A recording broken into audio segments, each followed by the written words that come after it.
Hello dear students, once again welcome to the chemistry lecture. ફરી એકવાર કેમિસ્ટ્રીની આ દુનિયામાં તમારું સ્વાગત છે.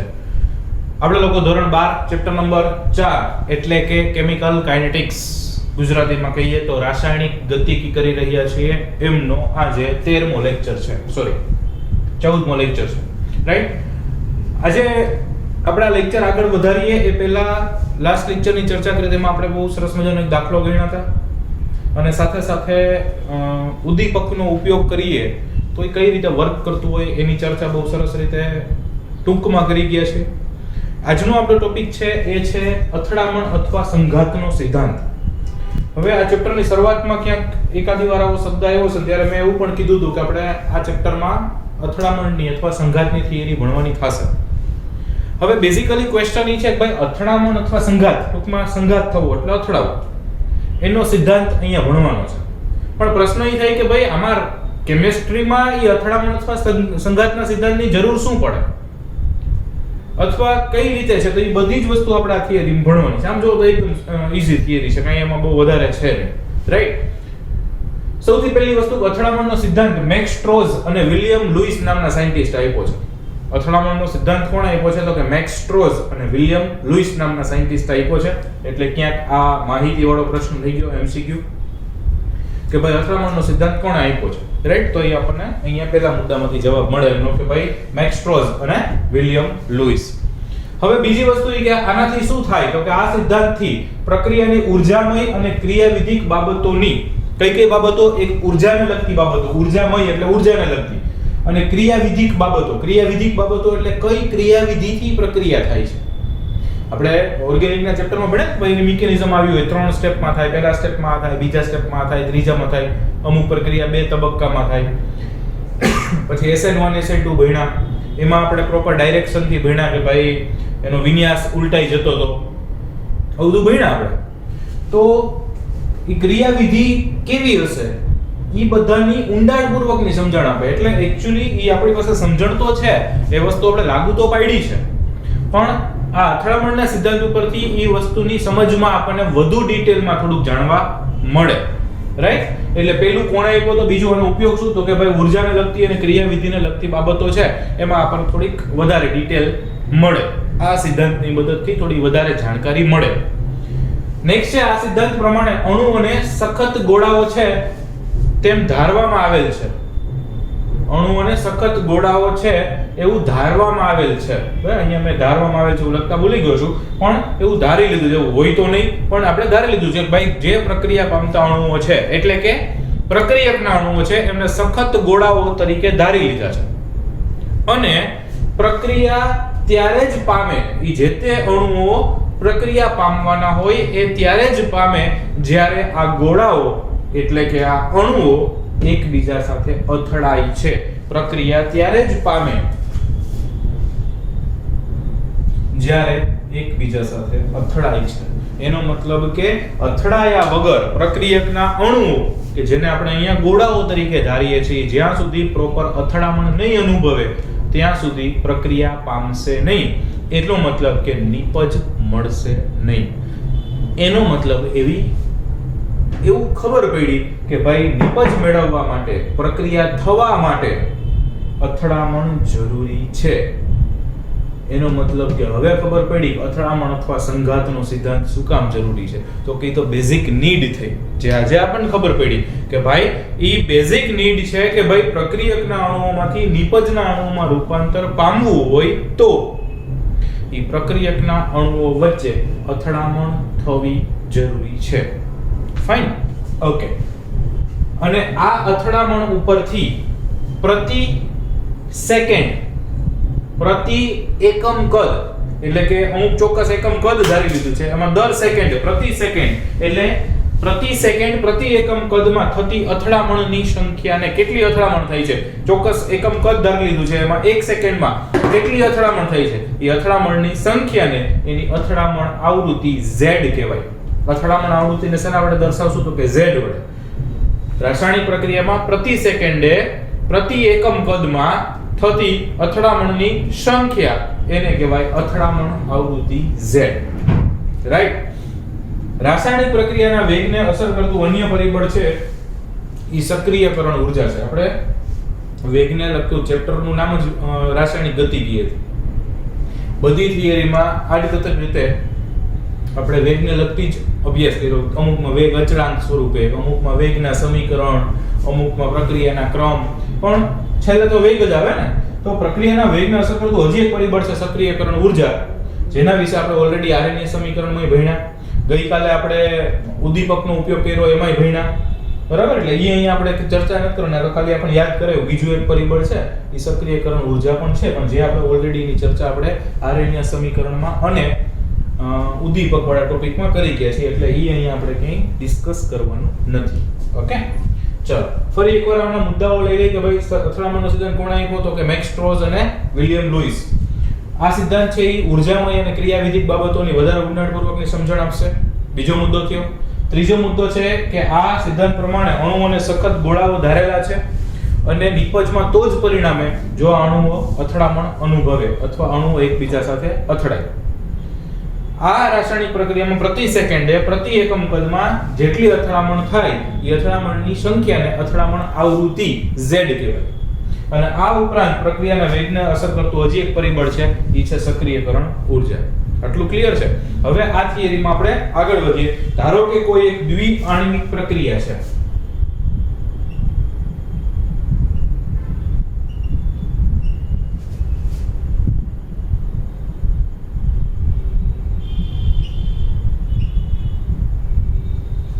A + B એમાંથી નિપજ મળે છે. ધારો કે કોઈ એક દ્વિઆણ્વીય પ્રક્રિયા છે અને A + B એટલે દ્વિઆણ્વીય કીધું છે, બે અણુઓ વાળી પ્રક્રિયા કીધું છે, એટલે આપણે બે લીધું A અને B. નિપજ જે મળ્યું હોય એ મળે, રાઈટ. C કયો અથવા નિપજ કયો કોઈ વાંધો નથી, આપણે A અને B થી મતલબ છે. તો આવી કોઈ એક દ્વિઆણ્વીય પ્રક્રિયા છે અને આ પ્રક્રિયાના વેગનું એક સમીકરણ થશે કે આ પ્રક્રિયાનો વેગ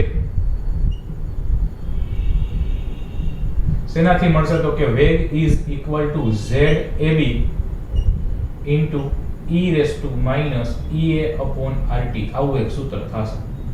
આને સપોઝ હું સમીકરણ નંબર 1 આપી દઉં. અમને સમીકરણ નંબર 1 આપી દઉં કે વેગ બરાબર ZAB ઇન્ટુ e⁻ EA/RT થાય. આવું કંઈક સૂત્ર આવ્યું કે સર પણ થોડુંક જુદું આવ્યું. અહીંયા આ થિયરીમાં આ લખવાનું થશે. ઓકે, તો પ્રશ્ન એ છે સર આમાં એક વેગ તો સમજા, E આપણને ખબર છે, E એટલે સક્રિયકરણ ઉર્જા, R વાયુ અચળાંક, T તાપમાન, બધું ખબર. એક નથી ખબર ZAB. તો ZAB શું છે તો કે જ્યાં ZAB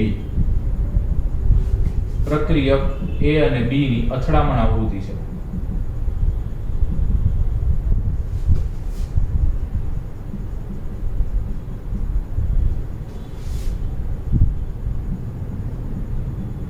સ્ટુડન્ટ્સ કપાઈ નથી જતું ને જરાક? Let me check. નહીં, ફાઇન, જાય છે, ગુડ જાય છે. ઓકે, અને અથડામણ આવૃત્તિ છે, અને અથડામણ આવૃત્તિ છે ની કિંમત કેટલી હશે તો કે જેમની ઉર્જા સક્રિયકરણ ઉર્જા જેટલી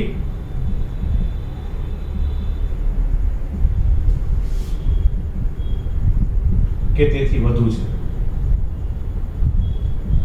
અથડામણ આવૃત્તિ છે, એ અથડામણ આવૃત્તિની ઉર્જા કેટલી છે તો કે એની ઉર્જા છે એ કાં તો સક્રિયકરણ ઉર્જા જેટલી અથવા તો એનાથી વધુ છે, રાઈટ. આ અથડામણ આવૃત્તિની વાત છે. ZAB કંઈક નવું આવ્યું હતું, E A અને B ની અથડામણ આવૃત્તિ છે એ ખબર પડી અને એની વેલ્યુ સક્રિયકરણ ઉર્જા જેટલી અથવા એનાથી વધુ છે. આ પણ ક્યાંક આજે છેલ્લું વાક્ય લખ્યું છે, બરાબર. એની ઉર્જા કેટલી હોય તો કે સક્રિયકરણ ઉર્જા જેટલી કે તેથી વધુ હોય. આ પણ ક્યાંક અંદરથી મસ્ત MCQ બનાવો હોય તો સરસ બની શકે. ઓકે, હવે આ સમીકરણ છે એમને આર્હેનિયસ સમીકરણ સાથે સરખાવો. સમીકરણ 1 ને આર્હેનિયસ સમીકરણ શું છે ભાઈ તો કે વેગ is equal to A into e⁻ EA/RT. આર્હેનિયસ સમીકરણ શું છે? વેગ બરાબર અથવા તો k બરાબર, વેગ અચળાંક બરાબર આવશે, સોરી, વેગ અચળાંક k બરાબર A ઇન્ટુ e⁻ યસ, આવું સમીકરણ છે. એની સાથે સરખાવતા અને કમ્પેર કરીએ. સમીકરણ 1 જે મળ્યું છે એમને આની સાથે સરખાવીએ તો તમે જોવા જાવ તો k વેગ e⁻ તો કે અહીંયાથી એના એટલી ખબર પડે કે ZAB ને આર્હેનિયસ અચળાંક A સાથે સંબંધ ધરાવે છે.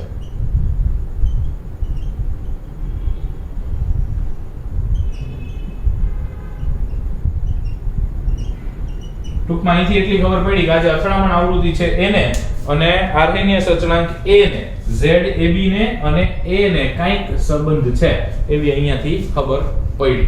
ઓકે, હવે આપણે સામાન્ય રીતે આનો ઉપયોગ કરીને આગળ વધવું હોય તો વધી શકાય. ઓકે, ક્યાં સમીકરણ 1. ઓકે, તો સમીકરણ 1 છે ઈ અણુઓ, સાદા અણુઓ અથવા સ્પીસીઝ. સ્પીસીઝ એટલે કણ.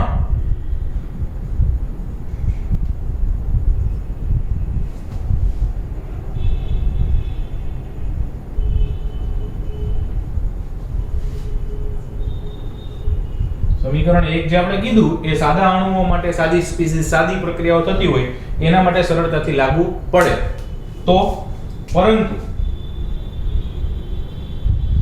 જટિલ પ્રક્રિયાઓ માટે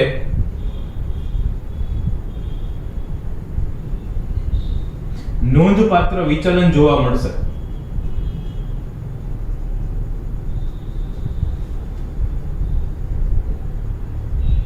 જટિલ પ્રક્રિયાઓ માટે શું થાય છે? નોંધપાત્ર વિચલન જોવા મળે. વિચલન એટલે ફેરફાર. મતલબ સાદી પ્રક્રિયા હશે તો તમારે જે મૂલ્ય મેળવવું છે એના ઉપરથી મળી જશે. પણ જટિલ પ્રક્રિયાઓ હશે, કોમ્પ્લેક્સ રિએક્શન્સ, જટિલ પ્રક્રિયાઓ હોય, વિચિત્ર પ્રક્રિયાઓ હોય, એના માટે નોંધપાત્ર વિચલન. વિચલન એટલે એના કરતા ફેરફાર. જે મળવું જોઈએ એના કરતા ક્યાંય ને ક્યાંય જવાબ મળે, જુદા જવાબ મળે છે. તો પ્રશ્ન એ થાય કે કેમ આવું? ઓકે, વિચલન જોવા મળે, હાલો માની ગયા, તમે કીધું એટલે અમે સ્વીકાર લીધું, વિચલન જોવા મળે તો મળે. પણ પ્રશ્ન એ છે કે વિચલન જોવા શું કામ મળે? તો કે વિચલન જોવા એટલા માટે મળે કે જ્યારે જટિલ પ્રક્રિયાઓ હશે ને ત્યારે અથડામણ પામતા બધા જ અણુઓ નિપજમાં પરિણમતા નથી. આવું શું કામ વિચલન જોવા મળે? તો કે કારણ કે જટિલ પ્રક્રિયાઓમાં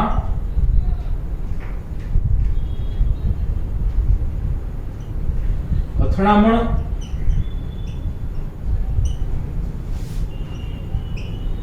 પામતા અથવા અનુભવતા બધા અણુઓ નિપજમાં પરિણમતા નથી. નિપજમાં પરિણમતા નથી એટલે નિપજ બનતી નથી, નિપજમાં ફેરવાતા નથી. બરાબર? એનો મતલબ એવો થયો કે વિચલન શું કામ જોવા મળે? તો કે જટિલ પ્રક્રિયાઓમાં અથડામણ અનુભવતા હોય અથવા પ્રક્રિયામાં ભાગ લેતા હોય બધાય કઈ નિપજમાં ફેરવાતા નથી. અમુક ફેરવાય, અમુક ના ફેરવાય. અને that also depends on the nature of the reactants. પ્રક્રિયકના સ્વભાવ ઉપર આધાર રાખે કે ભાઈ કેવો પ્રક્રિયક છે, એની સાઈઝ કેવી છે, અને અથડામણ અનુભવે છે. અને અથડામણમાંય પાછા અથડાય એટલે એ બધાય નિપજમાં પરિણમે એવું જરૂરી નથી. એક બહુ સાદું ઉદાહરણ આપું. આ બધું બહુ ભદ્ર બોલશું તો થોડું કન્ફ્યુઝન થશે. હું તમને એક સિમ્પલ કહું. માની લો કે કોઈ બે ટુ વ્હીલર બાઇક હોય, એક્ટિવા કે જે છે, એ કોઈ પણ જગ્યાએ ભટકાય છે, એને આપણે અથડામણ અથવા સંઘાત કહીએ, અને એને જબરદસ્ત લાગે અથવા હોસ્પિટલમાં એમને ફેરવવા પડે અથવા દુઃખદ ઘટના બની અને એમનું મૃત્યુ થાય. બે ટુ વ્હીલર વાળા કોઈ લોકો ભટકાય, એ પ્રક્રિયક છે, બે ટુ વ્હીલર વાળા ભાઈઓ, અને એની નિપજ શું છે? તો કે એને ભયંકર લાગે, હોસ્પિટલમાં દાખલ કરવા પડે અથવા તો મૃત્યુ પામે. એ નિપજ છે. તો હું તમને એક પ્રશ્ન પૂછું કે બે ટુ વ્હીલર વાળા ગમે ત્યારે ગમે એમ ભટકાય એટલે દરેક વખતે નિપજ મળે જ. કઈ નિપજની વાત કરી મેં? ભયંકર લાગે અથવા મૃત્યુ પામે. તો ગમે ટુ વ્હીલર વાળા બે જણા ભટકાય એટલે ગમે ત્યારે મૃત્યુ જ પામે અથવા ભયંકર લાગે? તો કે ના, એવું તો હાલતા ભટકાતા હોય. અમુક વખતે ભટકાઈ ભાઈ ખબર ના પડે, અમુક વખતે જરાક ભોગવો પડે, અમુક વખતે પોતે પડે, અમુક વખતે બીજા આજુબાજુ વાળા બે ત્રણ ને પાડે, અમુક વખતે લાગે, છોલાય, ઓછું લાગે, વધારે લાગે. તે ડિપેન્ડ્સ ને. કઈ દરેક વખતે બે ટુ વ્હીલર વાળા ભટકાય એટલે સીધા કઈ ભયંકર લાગી જાય ને જોરદાર દાખલ કરવો પડે ને એવું ન થાય. ક્યારેક પડે, ક્યારેક નાય પડે, ક્યારેક ગોબા પડે, ક્યારેક પોતે પડે. કીધું ને, બરાબર છે? લાગે, ક્યારેક છોલાય, ક્યારેક વધારે લાગે, માથામાં લાગે, હાથ પગમાં લાગે, હાથ પગ ભાંગે, મૂંઢમાં વાગે. કેટલી બધી પ્રકારની શક્યતાઓ છે. કઈ દરેક વખતે આમ ભટકાણા એટલે સીધા હોસ્પિટલમાં એવું જરૂરી નથી.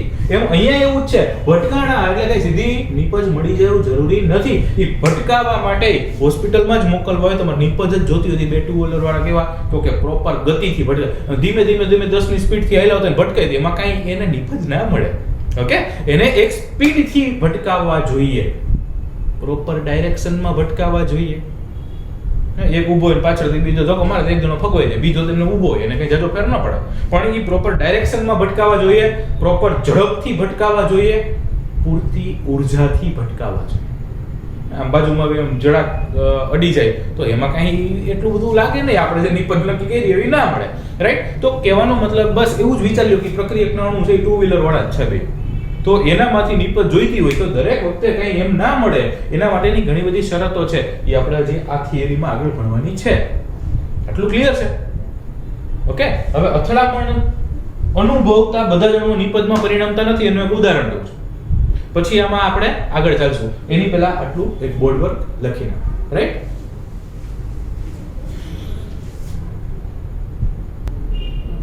ઓકે, તો આ વસ્તુને સમજવા માટે માની લો કે મિથાઇલ બ્રોમાઇડમાંથી મિથેનોલ બનાવવું હોય, પ્રક્રિયાને ધ્યાનમાં લઈએ, એટલે કે દાખલા તરીકે CH3Br OH- છે, આમાંથી આપણે CH3OH બનાવવું છે અને Br- છૂટું પાડવું છે. આ પ્રક્રિયાને આપણે ધ્યાનમાં લઈએ. ઓકે, તો આ પ્રક્રિયાને ધ્યાન એટલે કે બ્રોમોમિથેનમાંથી મિથેનોલ બનાવવું છે. તો આ બ્રોમોમિથેનમાંથી મિથેનોલ બનાવવા માટેની પ્રક્રિયા છે. હવે આ શું સમજાવું છું હું ફરી એકવાર યાદ કરાવું. હમણાં જે છેલ્લો સ્ટેપ લખ્યું હતું કે અથડામણ પામતા બધા જ અણુઓ નિપજમાં પરિણમતા નથી. દાખલા તરીકે આપણે અથડામણ પામવા માટે એક બ્રોમોમિથેન લીધું ને એક હાઇડ્રોક્સાઇડ વાળું કોઈ લીધું. ઓકે, હવે આમનું આપણે દિક વિન્યાસ વિચારીએ. દિક વિન્યાસ, વિન્યાસ એટલે ગોઠવણી, દિક એટલે દિશા. પ્રોપર દિશામાંથી એની જો ગોઠવણી થાય એટલે કે મિકેનિઝમ, ક્રિયાવિધિ જે આપણે કીધું બીજા મુદ્દામાં કે ક્રિયાવિધિક બાબતોને સમજાવે છે, તો એ ક્રિયાવિધિક અથવા મિકેનિઝમ શું થશે, એ અથડામણને ક્યાં અસર કરશે એ આપણે સમજવું છે. હવે એ સમજવા માટે માની લો કે આપણે એવું વિચારીએ કે આપણી પાસે એક CH3 આવી રીતે છે અને આમની જોડે અહીંયા Br છે. ફાઇન. હવે એમની સાથે OH- જોડવું છે. હવે એમની પાસે OH- જોડવું છે તો માની લો કે બે શક્યતાઓ છે. ઓકે, OH- જોડવા માટે બે શક્યતા છે. એક OH- આ બાજુથી જોડાવા માટે આવશે, એક OH- આ બાજુથી જોડાવા માટે આવશે, રાઈટ. તો એકમાં માની લો કે આપણે એવું વિચારીએ કે OH છે એ ડાબી બાજુથી આવે છે, તો OH એક આવી રીતે આવશે. ત્યારે કાર્બનની સાથેના 3 હાઇડ્રોજન છે એ સપોઝ આવી રીતે ગોઠવાઈ જાય છે ઉપર, અને આ Br છે અને આ OH છે. ટૂંકમાં OH છે એ જોડાવા માટે આવે છે, ઈ બ્રોમો જે જોડાયેલો છે એની ઓપોઝિટ ડાયરેક્શનમાંથી આવે છે. જેમ કે બ્રોમિન અહીંયા છે અને OH એની ઓપોઝિટ ડાયરેક્શનમાંથી છે. અને બીજી એક શક્યતા એવી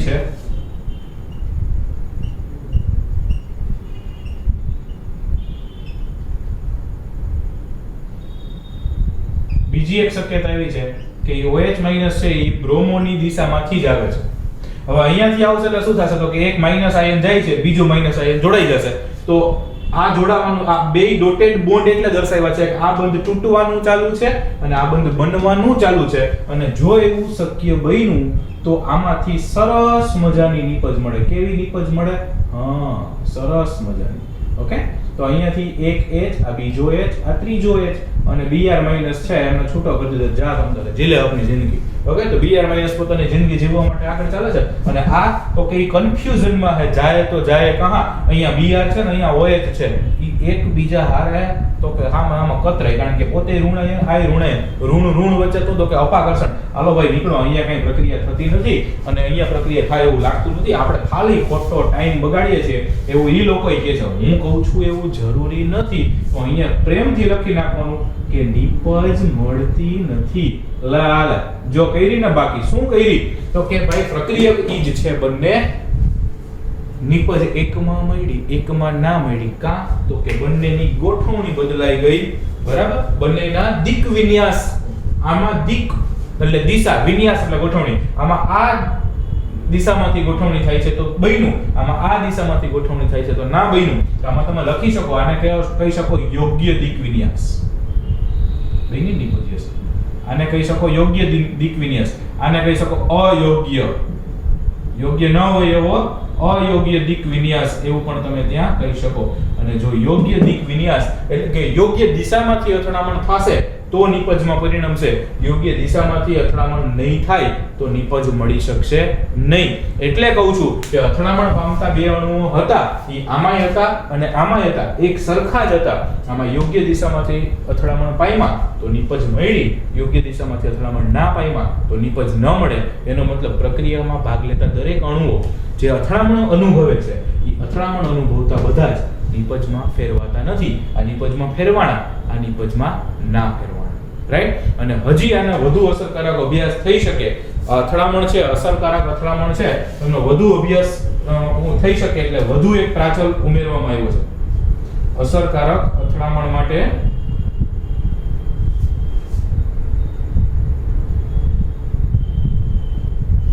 એક નવો પ્રાચલ ઉમેરવામાં આવ્યો છે.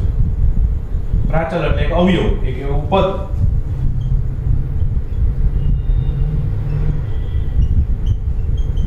આપણું સૂત્ર શું હતું? તો કે આપણું સૂત્ર હતું વેગ ઇઝ ઇક્વલ ટુ ZAB. બરાબર છે? વેગ is equal to ZAB into e−EA/RT.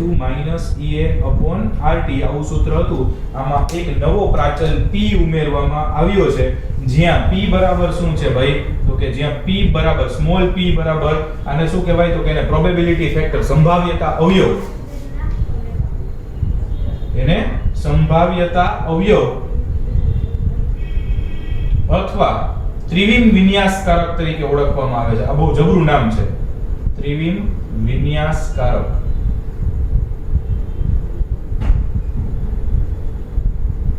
જે નવો પ્રાચલ ઉમેર્યો ને, નવો પ્રાચલ શું? તો કે નવો પ્રાચલ P સ્મોલ p અને એને સંભાવ્યતા અવયવ અથવા ત્રિવિમ વિન્યાસકારક તરીકે ઓળખવામાં આવે છે. અમુક જગ્યાએ આ રો જેવું પણ દેખાય છે, ઘણી વખત અમુક જગ્યાએ આપણે રો પણ એનું પ્રોનાઉન્સિએશન કરતા હોય છે. Actually that is a symbol, one type of. Okay, that symbol is what? Okay, that is a probability factor. સંભાવ્યતા અવયવ છે અથવા ત્રિવિમ વિન્યાસકારક છે. ત્રિવિમ વિન્યાસકારકને ઇંગ્લિશમાં કહેવાય સ્ટેરિક ફેક્ટર. એને કહેવાય સ્ટેરિક ફેક્ટર. સ્ટેરિક એટલે આમ અવકાશીય પણ કહી શકાય તમે, રાઈટ? એને લગતું સ્ટેરિક હિન્ડ્રન્સ લાગે, અવકાશી અવરોધ લાગતો હોય. So that is steric factor. ગુજરાતીમાં એને કહેવાય ત્રિવિમ વિન્યાસકારક. ઓકે, આટલું એક આવ્યું છે. અને હવે આ બધો અભ્યાસ કર્યો, આગળનું જે બોર્ડ વર્ક હતું એમનો અભ્યાસ કર્યો, આપણે આ યોગ્ય દિશામાંથી અથડાય છે નથી અથડાતું એ જોયું. આના ઉપરથી અમુક આપણને ધારણાઓ મળી કે ભાઈ અથડામણ છે એને લગતી ધારણાઓ કઈ કઈ હોઈ શકે, શું હોઈ શકે, એ ભણીએ. ત્યાં સુધીમાં આ બોર્ડ લખી નાખો. ઓકે, તો આ જે આપણે અથડામણ જોઈ એમ અથડામણ સિદ્ધાંત મુજબ આજે આપણે ભણ્યા અથડામણ સિદ્ધાંત ભણ્યા એના મુજબ અસરકારક અથડામણ સક્રિયકરણ ઊર્જા અને યોગ્ય દિશામાંથી અણુઓનું અથડાવવું તેના પરથી નક્કી થાય છે. અસરકારક અથડામણ છે શું છે? તો કે અસરકારક અથડામણ બે વસ્તુથી નક્કી થાય, એક સક્રિયકરણ ઊર્જા અને બીજું યોગ્ય દિશામાંથી અણુનું અથડાવવું એના પરથી નક્કી થાય છે. અસરકારક અથડામણ કેમ નક્કી થશે? તો કે એક તો સક્રિયકરણ ઊર્જા કેટલી છે એના પરથી નક્કી થશે, બીજું યોગ્ય દિશામાંથી અથડાય છે એના પરથી અસરકારક અથડામણ કહેવાય.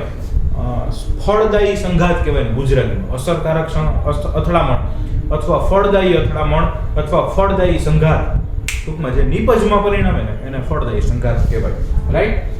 અને એના આ બધા મુદ્દા ઉપરથી આપણને એટલી ખબર પડી. પહેલું, અથડામણના સિદ્ધાંત માટે જરૂરી બાબતો કઈ કઈ છે? તો કે પહેલું, પ્રક્રિયકના અણુઓ વચ્ચે અથડામણ અથવા સંઘાત થવો જરૂરી છે, આવશ્યક છે. જો પ્રક્રિયકના અણુઓ જ્યાં સુધી અથડાય નહીં, જ્યાં સુધી સંઘાત ના અનુભવે ત્યાં સુધી નિપજ ના બને. એટલે સંઘાત થવો જરૂરી છે. પહેલું, અથડામણ આવશ્યક છે. પહેલો મુદ્દો. કોની વચ્ચે? પ્રક્રિયકના અણુ વચ્ચે અથડામણ આવશ્યક છે. બીજો મુદ્દો, આ અથડામણ તો છે આવશ્યક છે, પણ ઈ જે અથડામણ અનુભવતા અથવા સંઘાત અનુભવતા પ્રક્રિયક છે એના અણુઓમાં ઓછામાં ઓછી અમુક ગતિ ઊર્જા હોય છે. મેં કીધું ને આમ ધીમે ધીમે આયલા આવતા ની અથડામણ અનુભવે તો એ કઈ પ્રોપર નિપજમાં ના ફેરવાય. એ અથડામણ અનુભવતા હોય એના માટે ચોક્કસ એક ઓછામાં ઓછી કાંઈક તો એની સ્પીડ લિમિટ હોવી જોઈએ. તો અમુક ચોખ્ખા ગતિ ઊર્જા હોવી જોઈએ, જેને ઘણીવાર દેહલી ઊર્જા તરીકે પણ ઓળખવામાં આવે છે. તો અથડામણ અનુભવતા પ્રક્રિયકના અણુઓ છે એમાં ઓછામાં ઓછી અમુક ગતિ ઊર્જા હોવી જરૂરી છે. ત્રીજું, અથડામણ થઈ એને ચોક્કસ ગતિ ઊર્જા છે, પણ પ્રોપર ડાયરેક્શનમાંથી નહીં અથડાય તો મજા આવશે, મતલબ પ્રોપર નિપજ મળશે નહીં. તો પ્રક્રિયક અણુઓની અથડામણ અથવા સંઘાત યોગ્ય દિશામાંથી થવો જરૂરી છે. બીજો મુદ્દો તો અમુક ગતિ ઊર્જા જરૂરી છે.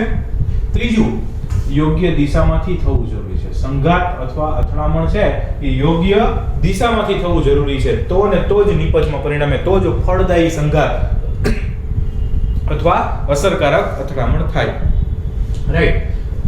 અને ચોથું, સફળ અથડામણ અથવા સંઘાત અનુભવતા હોય, સફળ અથડામણ, ખાલી અથડામણ શબ્દ નથી, સફળ, તો જ એ નિપજમાં ફેરવાય. અથવા તો એવું કહી શકાય કે નિપજમાં ફેરવાય ને તો જ એને સફળ સંઘાત કહેવાય, તો જ એને સફળ અથડામણ કહેવાય. રાઈટ. તો 4 મુદ્દાઓ. પહેલું, અથડામણ થવી જરૂરી છે. બીજું, અથડામણ પામતા હોય એની પાસે અમુક ગતિ ઉર્જા હોવી જરૂરી છે. ત્રીજું, એ યોગ્ય દિશામાંથી સંઘાત અનુભવતા હોવા જરૂરી છે. અને ચોથું, જો એ સફળ અથડામણ અનુભવે ને તો અને તો જ નિપજ મળે, બાકી બધાયમાં નિપજ મળે નહીં. એટલે આપણે જે અહીંયા લખ્યું એટલે સંઘાતના સિદ્ધાંત ઉપરથી જે સમીકરણ લખ્યું ZAB e−EA/RT, એ સાદી પ્રક્રિયાઓ માટે જોવા મળ્યું, પરંતુ જટિલ પ્રક્રિયાઓ માટે વિચલન જોવા મળ્યું. કારણ કે દરેક અથડામણ અનુભવતા હોય એ બધાય નિપજમાં ફેરવાય નહીં. જ્યારે સફળ અથડામણ થાય ને તો અને માત્ર તો જ નિપજમાં ફેરવાતા હોય છે.